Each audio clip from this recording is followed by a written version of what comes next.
नमस्कार। India debate में आप सबका स्वागत है। मैं हूं आशुतोष पाठक। मित्रों, पिछले 2-3 दिनों से लगातार एक विशियस कैंपेन जो मीडिया में चलाया जा रहा है और एक पूरा इकोसिस्टम, वो इकोसिस्टम हमारे मोदी जी को भी मालूम है, हमारे केंद्रीय गृह मंत्री जी को भी मालूम है। वो पूरा इकोसिस्टम अब खड़ा हो गया है ये कहने के लिए कि एक के बाद एक लोगों को माफी मांगनी चाहिए। मैंने कल आपके सामने कुछ बातें रखी थी। नीलेश ओझा जी हमारे साथ थे और आज भी संभवतः थोड़ी देर बाद, अभी तो नहीं लेकिन थोड़ी देर बाद, फिर आज एक आपके लिए बड़ी खबर ला रहा हूं। अभी की खबर जो अभी अभी जो हमें मिल रही है मुंबई से, वो ये है कि दिशा सालियान के पिता सतीश सालियान अब ठान लिया है, मन बना लिया है। वैसे तो वो उनका मन पहले से बना हुआ है, लेकिन अब उन्होंने ठान लिया है कि चाहे कुछ भी कीमत उन्हें देनी पड़े, लेकिन वो अपनी बेटी के लिए न्याय लेकर रहेंगे। और इस सिलसिले में उन्होंने केंद्रीय गृह मंत्री श्री अमित शाह जी से मिलने का वक्त मांगा है। राजनीतिक हलकों में बड़ी हलचल शुरू हो गई है कि दिशा के पिता सतीश सालियान ने आखिर केंद्रीय गृह मंत्री से मिलने का वक्त क्यों मांग रहे हैं, क्यों वो चाहते हैं केंद्रीय गृह मंत्री अमित शाह से मिलना। और इस खबर के बाद जो अभी मैं ब्रेक कर रहा हूं पहली बार, ये मैं आपको एक्सक्लूसिव खबर दे रहा हूं। इस खबर के बाद महाराष्ट्र में कोहराम मचने वाला है और खास तौर से उद्धव ठाकरे और आदित्य ठाकरे की जो वो पीआर एजेंसी है, जिन्हें उन्होंने हायर किया है अपनी ब्रांडिंग के लिए और लोगों को बदनाम करने के लिए, तो उनकी सारी बदनामी खेत रहेगी और उनकी सारी चाल धरी की धरी रह जाएगी। आपको याद होगा, आज से 4.5 साल पहले सेम नैरेटिव, मोडस ऑपरेंडी इनका वैसा ही है, क्योंकि ये पीआर को हायर करते हैं, एजेंसी को, उनको पैसा देते हैं और फिर पीआर एजेंसी सारी मीडिया को मैनेज करती है। पैसे बहुत हैं, लेकिन दिशा के पिता के पास घर चलाने के भी पैसे नहीं हैं। लोगों की मदद से वो किसी प्रकार से अपनी जो छोटी फैक्ट्री थी, उनके ऊपर बहुत सारे बकाया थे, शायद बिजली का बिल भी वो चुका नहीं पाए थे और भी बहुत सारे बकाया थे। उन सबको देने के लिए भी लोगों ने, अलग अलग लोगों ने चंदे करके उनको पैसे दिए, तब उनकी जिंदगी चल रही है। तो दिशा के पिता तो किसी पीआर एजेंसी को हायर नहीं कर सकते अपने खिलाफ लगे आरोपों को काउंटर करने के लिए, लेकिन दिशा के पिता की आवाज क्यूबाइब नेटवर्क पूरी मजबूती से बना हुआ है और क्यूबाइब नेटवर्क आखिरी दम तक बना रहेगा। दुनिया की कोई शक्ति, कोई पीआर एजेंसी क्यूबाइब नेटवर्क को खरीद नहीं सकती। ना हम खरीदे जाएंगे, ना हम उनके डराने से डरेंगे, झुकाने के किसी भी प्रयास से झुकेंगे। सीमित संसाधनों में आप दर्शकों के सहारे उनकी आवाज बन करके खड़े रहेंगे। इनका मोडस ऑपरेंडी देखिए, इन्हीं पीआर एजेंसियों के सहारे इन्होंने 2020 में सुशांत के पिता को बदनाम करने की कोशिश की। पहले तो उन्हें तो बदनाम कर ही दिया कि वो तो ड्रग लेते थे, बाइपोलर थे, डिप्रेशन में थे, बैंक अकाउंट खाली था, काम नहीं मिल रहा था, कोविड था, इस वजह से उन्होंने सुसाइड कर लिया। और इस सबको और बल देने के लिए कि डिप्रेशन में क्यों गए, उसके लिए उन्होंने सुशांत के पिता को भी नहीं छोड़ा। एक फॉल्स नैरेटिव तैयार किया, इसी तरीके से जैसे आज पीआर एजेंसियों के इशारे पर सारे मीडिया में ये खबरें चल रही हैं, उसी तरीके से सुशांत के पिता को बदनाम करने की कोशिश हुई। कहा गया कि उनका भी किसी महिला के साथ अफेयर है। सुशांत की मां की मृत्यु हो गई है और सुशांत के पिता का किसी महिला के साथ संबंध है। इस वजह से सुशांत बहुत डिप्रेशन में थे। इन बेईमानों, इन भ्रष्टाचारियों के लिए पैसा ही सब कुछ है। 2 पैसे मिल जाएंगे, और वे 2 पैसे नहीं हैं, करोड़ों रुपए हैं। करोड़ों रुपए मिल जाएंगे और कुछ खबर हम छाप देंगे, कोई बात नहीं है। लेकिन उस पीआर एजेंसी और वो न्यूज एजेंसी, सारी मीडिया को मैं नहीं कहूंगा, क्योंकि मीडिया के सामने जो खबर आती है उसको छाप देते हैं, उसकी तहकीकात करनी चाहिए। मीडिया को तो ये काम करना चाहिए, नहीं कर रही है, कोई बात नहीं है। तो आप इसे मीडिया समझते भी नहीं है, मुझे मालूम है। जो मीडिया संस्थानें इस तरह का काम कर रही है, आप दर्शक निश्चित रूप से जानते हैं कि ये मीडिया का उत्तरदायित्व नहीं निभा रही है। मीडिया के जो कर्तव्य हैं उसका पालन नहीं कर रही है, ये किसी और चीज का पालन कर रही है। तो जैसा कि सुशांत के पिता को बदनाम करने की कोशिश हुई, वैसी ही कोशिश अभी दिशा के पिता को बदनाम करने की हो रही है। और जब ये लगा कि अब क्या हो सकता है, क्योंकि अब तो दिशा के पिता को अब तक इन्होंने दबाव में रखा था, और दिशा के पिता ने ऑन रिकॉर्ड कहा कि हमें साइकोलॉजिकल अरेस्ट करके रखा था, और वो अरेस्ट करने का काम आगे से, फ्रंट से रोहन रॉय एंड उसकी टीम कर रही थी, लेकिन पीछे से आदित्य ठाकरे और उद्धव ठाकरे और परमबीर सिंह की टीम कर रही थी। आज मैं एक और बड़ा खुलासा करने वाला हूं। दिशा के पिता को बदनाम करने की साजिश के पीछे कौन है? क्या ये स्टैंड किया, ये उनकी जो बदनामी की जो मुहिम शुरू हुई वो धरी की धरी रह गई? क्योंकि कल हमने आपके सामने सीबीआई के सेक्रेट डॉक्यूमेंट्स के हवाले से बहुत सारी चीजों का खुलासा किया। आज फिर खुलासा करने जा रहा हूं कि दिशा के पिता को बदनाम करने की इनकी जितनी भी कोशिशें हैं वो धरी की धरी रह जाएगी। दिशा की मृत्यु में बहुत बड़ी भूमिका रोहन रॉय ने निभाई है। रोहन रॉय दिशा के यहां सालों से रहे हैं।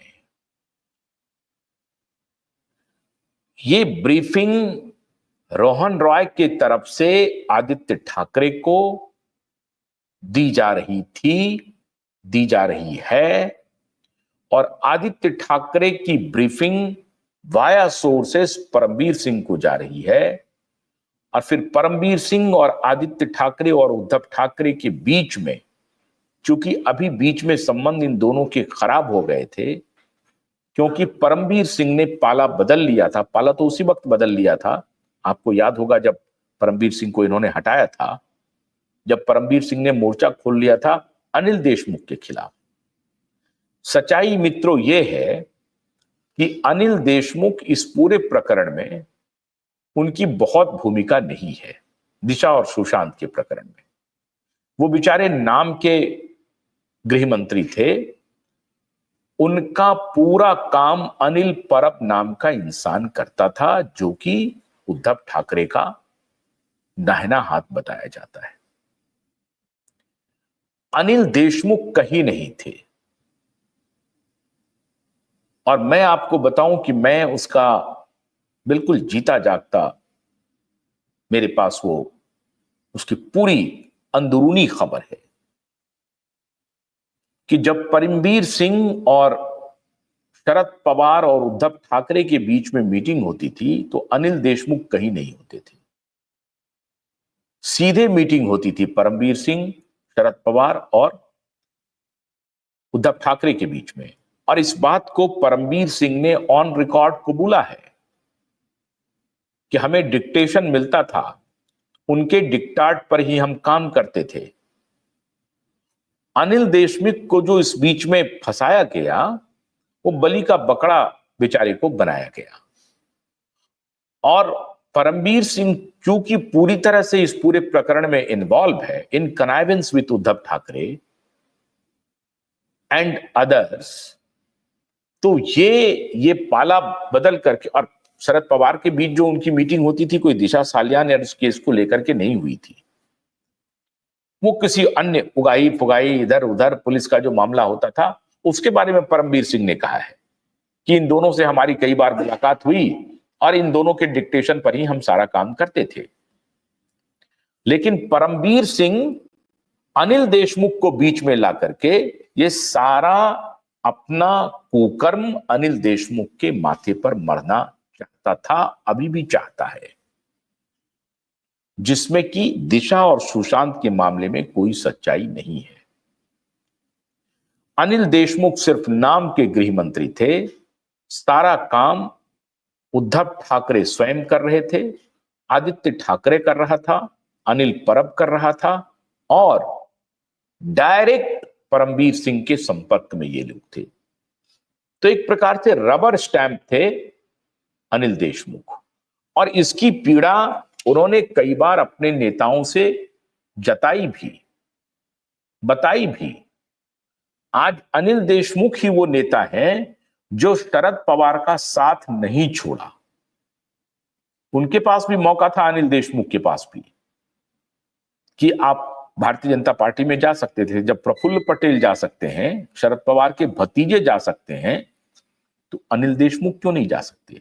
लेकिन वो नहीं गए, उन्होंने शरद पवार का साथ दिया, और एक लॉयल के रूप में, अब लॉयल हैं या उनके कुछ बिजनेस इंटरेस्ट हैं भगवान जाने, लेकिन आपको चूंकि राजनीति में है तो आप कह सकते हैं कि उन्होंने अपनी लॉयल्टी निभाई है। परमवीर सिंह दिशा और सुशांत के मामले में अनिल देशमुख से कुछ भी राय नहीं लेता था। जो कुछ भी राय लेता था वो उद्धव ठाकरे और आदित्य ठाकरे से लेता था। रोहन राय घर का भेदी बन करके बहुत सारी ऐसी मनगढ़ंत कहानियां परमवीर सिंह को और आदित्य ठाकरे को बताता है, जो आदित्य ठाकरे पीआर एजेंसी को ब्रीफ करता है। लेकिन ये स्टोरी इसीलिए खत्म हो जाती है क्योंकि किसने ये बात तब फैलाई थी कि सुशांत के पिता का भी अफेयर है। वो स्टोरी झूठी साबित हुई। किसने प्लांट की, किसने बताई, किसने कहा, कोई खबर नहीं आई, पुष्टि नहीं हुई, और बाद में वो पूरी की पूरी स्टोरी झूठी साबित हुई। आज फिर वही मोडस ऑपरेंडी उसी पीआर एजेंसी के इशारे पर कि अब कुछ नहीं मिला तो दिशा के पिता को बदनाम कर दो। और यही रोहन राय अलग अलग कहानी दे रहा है, ये बात मैं आपको बता चुका हूं।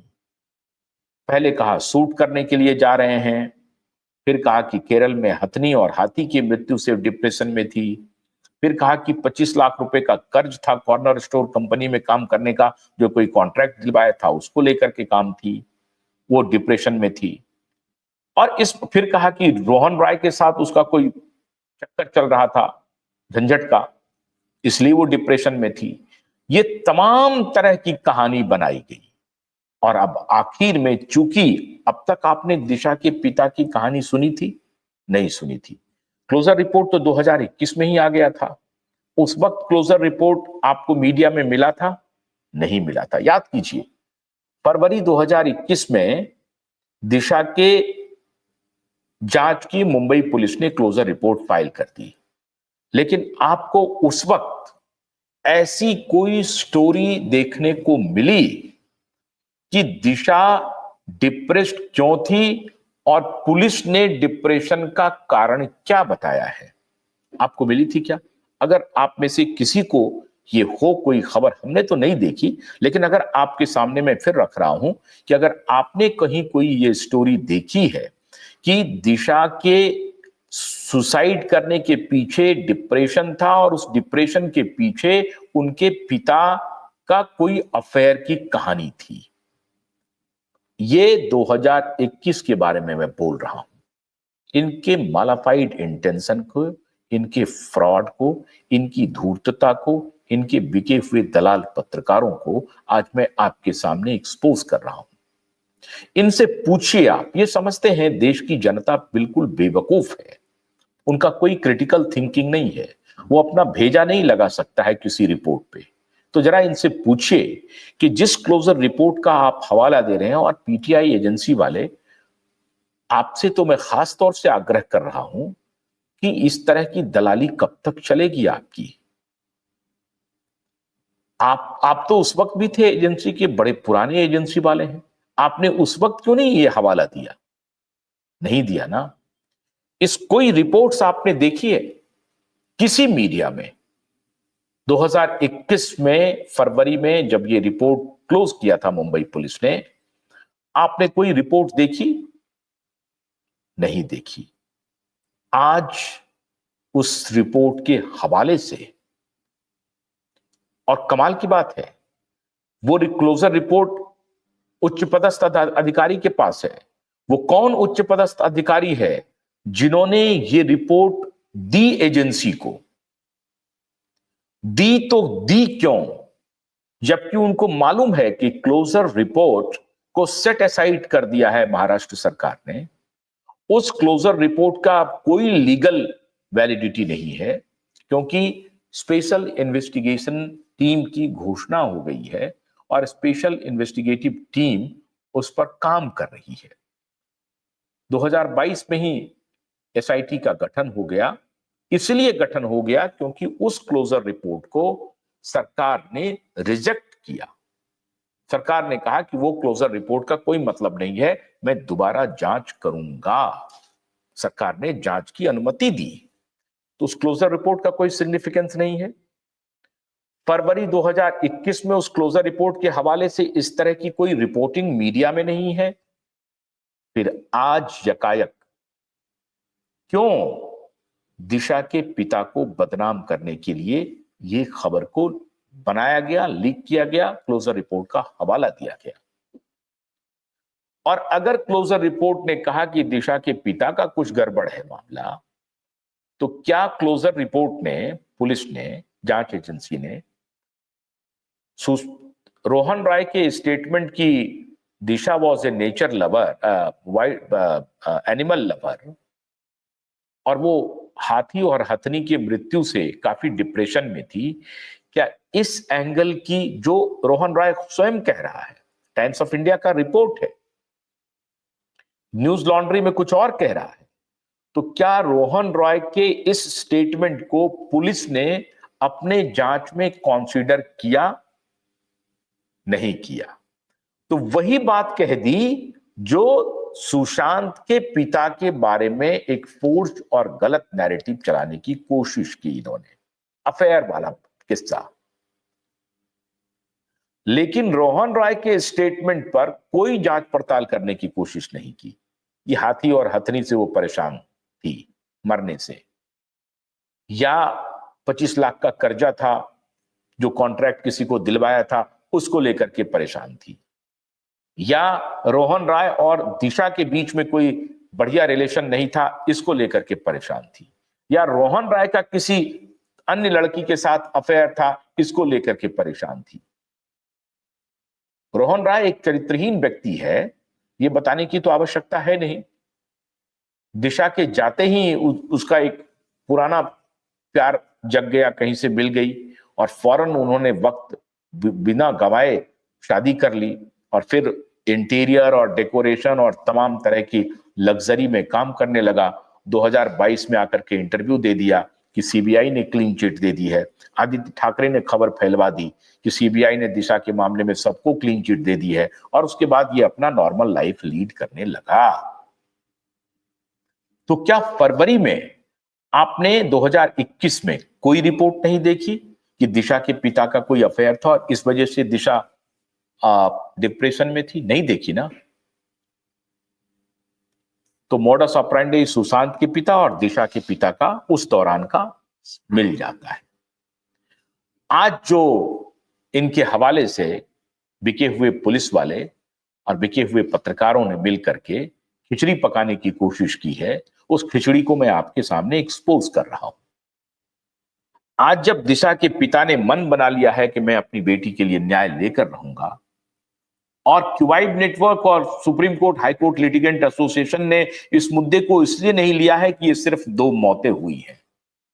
क्यूवाइब नेटवर्क को मालूम है कि इन 2 मौतों के सहारे टोटल इंस्टीट्यूशनल कोलैप्स को एक्सपोज किया जाएगा, जिसमें पुलिस, करप्ट पुलिस वाले सारे नहीं, करप्ट मीडिया सारे नहीं, करप्ट ब्यूरोक्रेसी सारे नहीं, करप्ट पॉलिटिशियन सारे नहीं, करप्ट बॉलीवुड सारे नहीं और करप्ट जुडिशरी सारे नहीं, और कॉरपोरेट, इन सबके नेक्सस को ये पूरा केस पूरी तरह से दूध का दूध और पानी कर देगा, पानी का पानी कर देगा, जिसके तार अंतरराष्ट्रीय माफिया से जुड़े हुए हैं।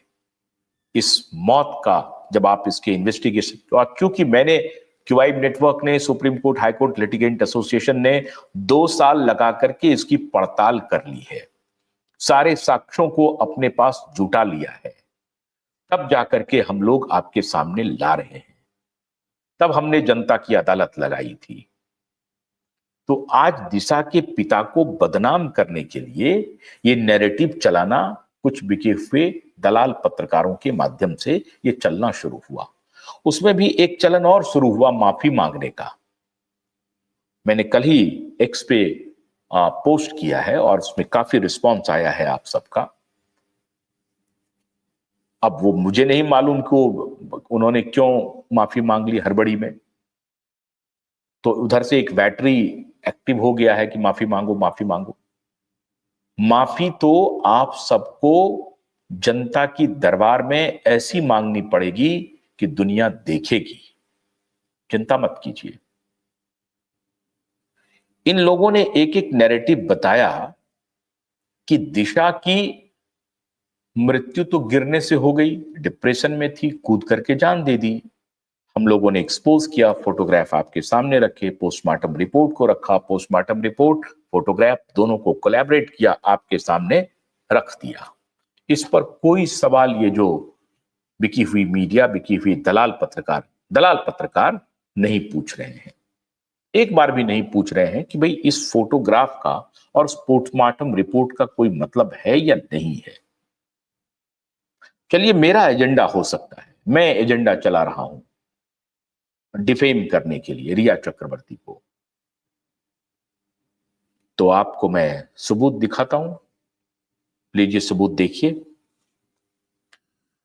रिया चक्रवर्ती के पिता को, रिया चक्रवर्ती पहुंचती है 15 जून को, 14 जून को सुबह में, 14 जून को नहीं 15 जून को, 15 जून को सुबह में पहुंचती है मॉर्चरी। और वहां पहुंच करके, चूंकि सब तब तक पोस्टमार्टम वगैरह हो गया है, और पोस्टमार्टम के बाद 15 जून को अब अंतिम संस्कार होना है।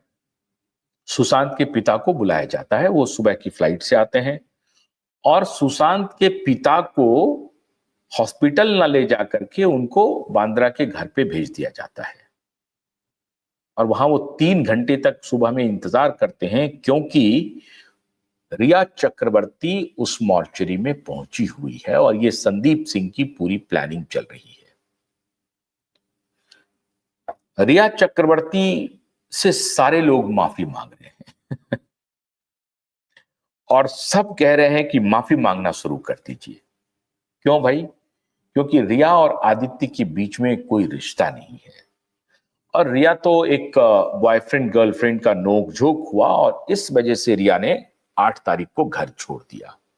ये माफी मंगवाने वाले पत्रकार, उनको एक बार भी वो दिमाग नहीं लगा रहे हैं। एक तो मुझे लगता है कि ये इनका इडियोटिक जो बिहेवियर है वो इनके इल इंफॉर्मेशन का और लेस एजुकेशन का भी परिचायक है। ये इल इंफॉर्म्ड भी हैं, इलिटरेट भी है। इनका कोई नैतिक या ज्ञान के आधार पर मीडिया में रहने का कोई इनको आधार नहीं है, क्योंकि ये अज्ञानी हैं। ये इस तरह से सवाल पूछ ही नहीं सकते हैं। इनको सिर्फ दिखता है कि कोई टीआरपी बना रहा है, कोई एजेंडा चला रहा है, कोई कुछ कर रहा है, कोई कुछ कर रहा है। ये टोटल एजेंडा इनका है। चूंकि इनके महाविकास आघाड़ी के एक अलाई के ऊपर ये काम हो रहा है, इसलिए खड़े हैं। तब कि जब महाविकास आघाड़ी उस वक्त अलायंस तोड़ करके बना था, तो इनको प्रोटेक्ट करना है, इनको मोदी की खिलाफत करनी है, इनको अमित शाह की खिलाफत करनी है, बाय हुक एंड क्रुक। कुछ भी मिल जाए, लेकिन मोदी और अमित शाह को किसी भी तरीके से इनको बदनाम करना है। करिए। मोदी अमित शाह की अगर कोई गलती है तो क्यूआईब नेटवर्क बड़े डंके की चोट पर उसको उठाने का काम करता है और करता भी रहेगा। लेकिन हमको कोई फोबिया नहीं हुआ है, क्यूआईब नेटवर्क को कोई फोबिया नहीं है कि सुबह और शाम उठें और यही किसी भी कारण को ढूंढ करके लग जाए। तो इनकी चरित्रहीनता का मैं उदाहरण देता हूं कि ये नहीं देख रहे हैं कि भाई 8 जून को रिया चक्रवर्ती घर छोड़ करके जाती है, 8 जून को दिशा की मृत्यु होती है, तो कोई लिंक है क्या? जरा निकाला जाए, देखा जाए। जबरदस्ती नहीं कर रहे हैं, देखा तो जाए, सर्च तो किया जाए। रिया चक्रवर्ती 13 तारीख को रिया चक्रवर्ती और आदित्य ठाकरे ने पब्लिकली आके कहा है कि वो एक दूसरे को नहीं जानते। डॉक्यूमेंट्स में आपको दिखा रहा हूं, डिटेल्स जरा दिखाइए, स्क्रीन पे लाइए जरा सा, डिटेल्स देखिए। 13/6/2020 21:43 पे ये कॉल हुआ है। 21 मतलब 9 बजे रात को, मतलब 9:45 बजे रात को। 15/6/2020 देखिए, 15/6/2020 जबकि रिया को मॉर्चरी जाना है। स्टेटमेंट देखिए साहब, 15/6/2020 7:09 पे आदित्य उद्धव ठाकरे से बातचीत होती है रिया चक्रवर्ती की। 13/6/2020 9:43 पर बात होती है।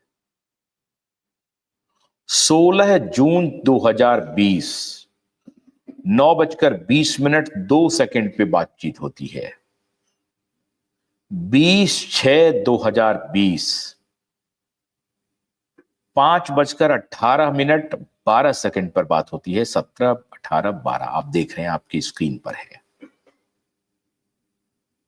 अब ये एयू से बातचीत हो रही है, आदित्य उद्धव ठाकरे से बातचीत हो रही है। एयू, ये देख रहे हैं ना, एयू से बातचीत हो रही है। और एयू दोनों, आदित्य उद्धव ठाकरे और रिया चक्रवर्ती दोनों डिनाई कर रहे हैं कि हमारा कोई रिश्ता है इनके साथ, हम दोनों एक दूसरे को नहीं जानते। हैरान तो तब आप हो जाएंगे कि जब सूरज पंचोली ने ब्रॉड डे लाइट में कह दिया कि मैं आदित्य सर को नहीं जानता हूं और आदित्य सर मुझे नहीं जानते हैं। आदित्य, सूरज पंचोली, डिनो मौर्या, अर्जुन रामपाल, समीर खान, डीएपीपी कंपनी के बारे में मैंने बहुत पहले ही आपको जिक्र करके अपने एक पिछले वीडियो में बता चुका हूं कि समीर खान नवाब मलिक का दामाद है। नवाब मलिक उस वक्त एनसीपी शरद पवार की पार्टी में थे, मंत्री भी रहे हैं। अब नवाब मलिक एनसीपी अजित पवार की पार्टी के हिस्सा हैं। नवाब मलिक के दामाद समीर खान का डीएपीपी करके एक एंटरटेनमेंट एक कंपनी है जो कि स्टार नाइट्स करवाती है, स्टार स्पोर्ट्स करवाती है, उसको ऑर्गेनाइज करवाती है, स्टार्स लीग्स करवाती है। इस तरह का काम करवाने का बेसिकली वो कंपनी ये है। लेकिन बेसिकली कहना ठीक नहीं है, ये आगे से कहने का वो काम है कि हम स्टार लीग्स करवाते हैं, स्टार्स को मैनेज करते हैं, एंटरटेनमेंट से रिलेटेड कोई काम करते हैं। असल काम उनका था ड्रग की डीलिंग करना और पूरे मुंबई में, बॉलीवुड में ड्रग कार्टेल बनाना, ड्रग का बड़ा बाजार बनाना, बिजनेस करना, और उसी ड्रग में ये माननीय श्री आदित्य जी ठाकरे इन्वॉल्व हैं, ये खबर है। इसकी पुष्टि मैं आपको पहले भी कर चुका हूं डैप के बारे में, ये देखिए। और ये डैप के पूरे आप जब जाएंगे इसमें तो आदित्य ठाकरे को पाएंगे, लेकिन सूरज पंचोली भी कहता है कि मैं आदित्य सर को नहीं जानता हूं। अब इससे बड़ा जोक कुछ नहीं है। हर शाम कहीं ना कहीं पार्टी होती है और उस पार्टी में ये सारे यार जो हैं मिलकर के चलते हैं। उसमें आदित्य ठाकरे हैं, डिनो मौर्या हैं, सूरज पंचोली हैं, और बीच बीच में कोई और नए नए किरदार आते जाते हैं। ये देख रहे हैं अरबाज खान है, अरबाज खान। तो इन लोगों की पार्टी प्रत्येक दिन रात में चलती ही रहती है। इसमें से कोई एक नहीं आ पाता है तो दूसरा आ जाता है, दूसरा नहीं आ पाता है तो कोई तीसरा आ जाता है। लेकिन ऑफिशियल स्टेटमेंट इनका ये था कि ये दोनों एक दूसरे को नहीं जानते हैं। ठीक उसी प्रकार से रिया चक्रवर्ती और आदित्य ठाकरे एक दूसरे को नहीं जानते हैं ऑन कैमरा आकर के कहने के बाद। लेकिन रिकॉर्ड कह रहे हैं कि 13 जून 2020, 15 जून 2020, 16 जून 2020, 20 जून 2020, इस दौरान नंबर ऑफ कॉल्स 44 कॉल्स दिखाए गए, 44 कॉल। और सबसे हैरत अंगेज बात तो यह है मित्रों कि वो अपने, ये किसी दूसरे नंबर से नहीं, अपने ही फोन से वो कर डालती है रिया चक्रवर्ती, क्योंकि उनको मालूम है तब तक तो उनको इस बात का इल्म ही नहीं होगा कि ऐसा भी कुछ हो सकता है। झूठ बोलने की तो उनकी आदत है, रिया और उनके भाई की। रिया चक्रवर्ती, शोभित चक्रवर्ती 4 जून की रात को इन दोनों को लेने के लिए सुशांत और संदीप सावंत जाते हैं। सावंत और दिशांत उनको लेने के लिए जाते हैं और 4 जून को ही दिशा अपने घर से निकलती है। और 15 जून को सुशांत की मृत्यु के बाद, मॉर्चरी के रास्ते के पहले या मॉर्चरी जाने के बाद, भगवान जाने, वो एक बार देखना पड़ेगा कितने बजे वो वहां पहुंची है। तो रिया की बातचीत हो रही है आदित्य ठाकरे के साथ। ये कॉल रिकॉर्ड जिसके एफिडेविट है, ये कॉल रिकॉर्ड, आप जो ये स्टोरी चला रहे हैं ना एजेंसी वाले, बिके हुए मीडिया के दलाल पत्रकार, मैं आपसे आग्रह कर रहा हूं, आप इन सब पचड़ों में मत पड़िए। एक बेटी की मृत्यु एक लाचार पिता, एक लाचार माता अपनी बेटी के न्याय के लिए हम जैसे लोगों के साथ खड़े हैं, जिसका जीवन एक खुला किताब है, खुली किताब है, जब चाहे जहां चाहे तहकीकात कर सकते हैं। उनको समर्थन देने के बजाय, एक बेटी को न्याय दिलाने के बजाय आप अपने पत्रकारीय राइवलरी में, चूंकि एक पत्रकार विशेष उस वक्त इस मुद्दे को उठा रहे थे या उनका चैनल विशेष, तो उनसे अपनी खुन्नस निकालने के लिए, अपनी दुश्मनी निकालने के लिए, उनको बदनाम करने के लिए आप एक खूंटा लेकर के खड़े हो गए हैं और उसमें यह भी नहीं सोच रहे हैं कि हम सत्य के साथ खड़े रहें या आलोचना। आज अगर मैं उस पत्रकार विशेष या उस ऑर्गेनाइजेशन विशेष से मेरी बात मिलजुल रही है, तो वो इसलिए नहीं है कि हम दोनों में कोई साठगांठ है, बिल्कुल नहीं है, कोई बातचीत भी नहीं होती। लेकिन उनकी रिपोर्टिंग में अगर मुझे लगता है कि यहां कुछ ऑनेस्ट रिपोर्टिंग हो रही है, कुछ एक्सपोजे को किया जा रहा है, तो कौन नहीं खड़ा होगा। और अगर आप कर रहे होते तो आपके साथ खड़े होते,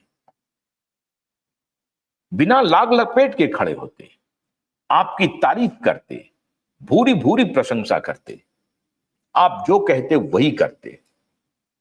लेकिन दुर्भाग्य से आपने अपनी जिम्मेदारी का निर्वाह नहीं किया है।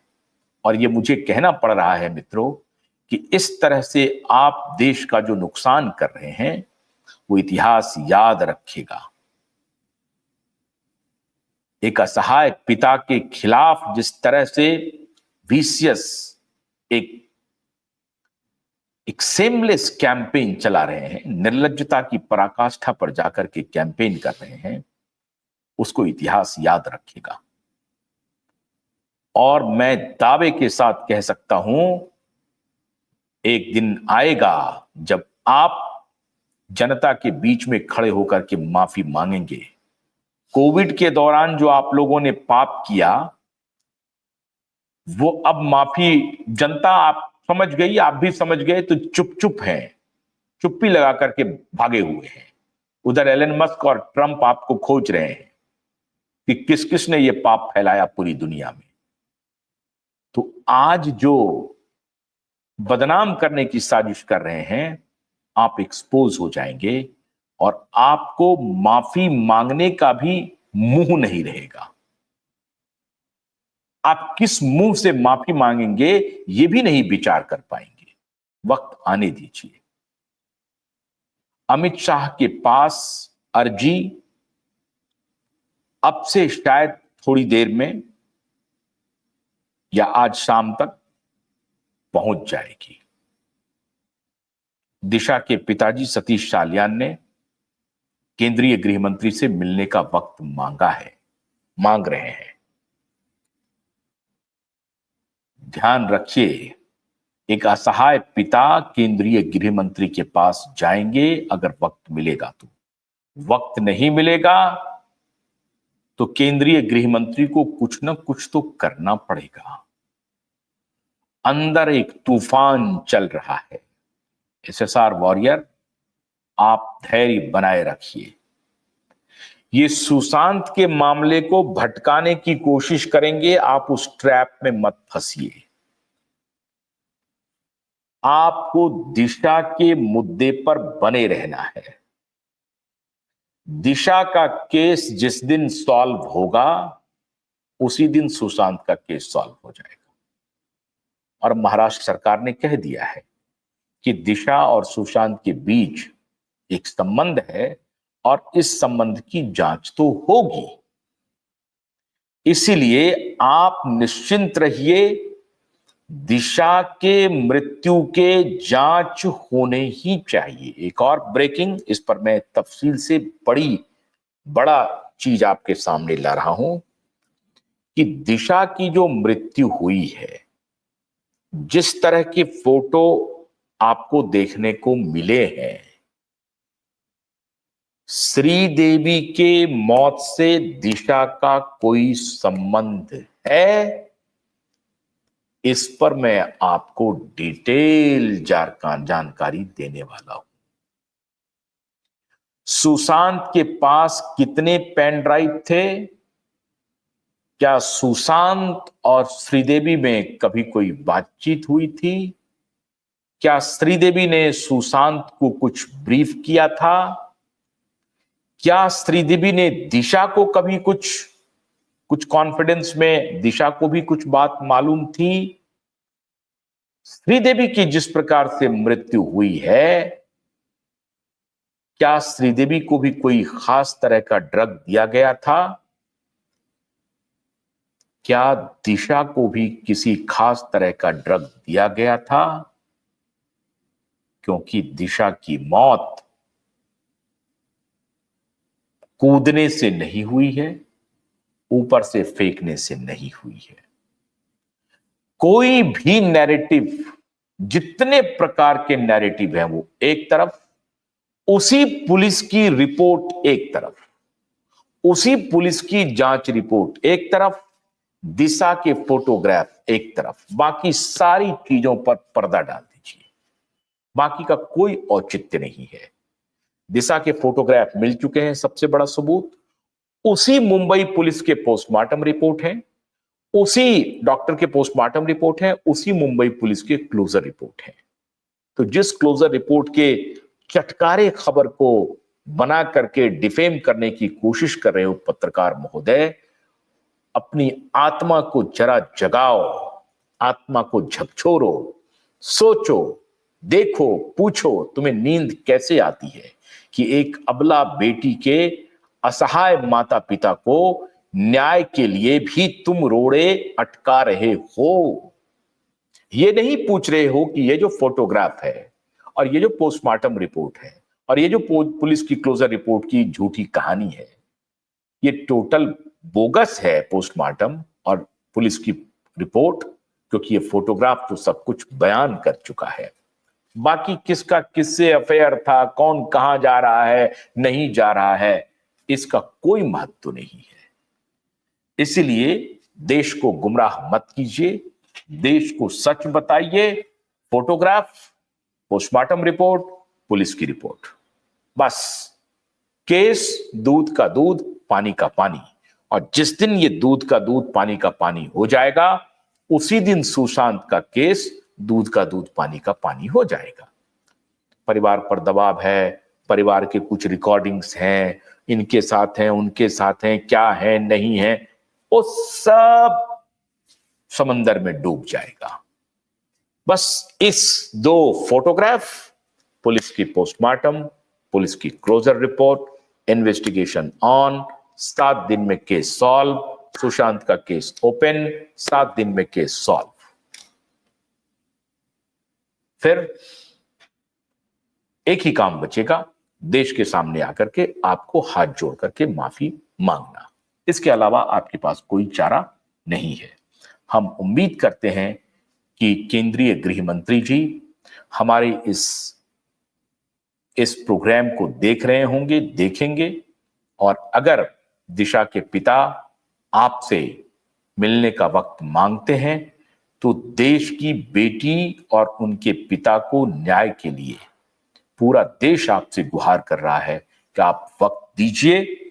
और मुझे जानकारी है कि संभव है कि वक्त मिल जाएगा। मैं आपसे फिर से अपील करता हूं कि उन्हें वक्त दीजिए, उनकी पीड़ा सुनिए गृह मंत्री जी, और हो सके तो ये बात प्रधानमंत्री नरेंद्र मोदी जी तक भी पहुंचाइए। हमारी बात अगर मोदी जी तक पहुंच रही है, उनकी टीम तक पहुंच रही है, तो एक देश के असहाय पिता और माता को न्याय के लिए हमारी गुहार सुन लीजिए, उनसे मिलिए, उनकी परेशानी देखिए, समझिए और उनकी मदद कीजिए, उन्हें न्याय दिलवाइए। बहुत बहुत शुक्रिया। नमस्कार।